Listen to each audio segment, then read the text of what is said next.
The big idea with all the ballots counted, Republican Karen Handel won the most expensive House race in U.S. history by 3.8 percentage points.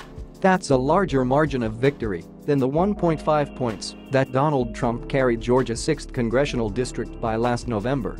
Handel even wound up winning by a greater margin than the GOP candidate in an unexpectedly close special election to replace OMB Director Mick Mulvaney in South Carolina that had not been on the national radar. The suburban district north of Atlanta is ruby red and has been in GOP hands since Newt Gingrich won it in 1979, but that does not make Jon Ossoffs' defeat any less devastating for Democrats struggling to find their way in the Trump era. Last night was a wake-up call for Democrats that they still need to home in on an effective anti-Trump message. Seth Moulton, the Democratic congressman from Massachusetts who has been flirting with a longshot 2020 presidential bid, seized on the results. The results are already prompting Democratic recriminations as the Bernie Sanders wing of the party pushes the establishment to get behind more liberal candidates. Initially, Ossoffs' mantra was "Make Trump furious."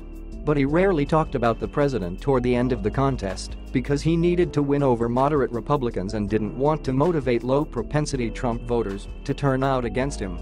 He modulated his rhetoric, calling for fiscal conservatism in his ads and focusing on Joe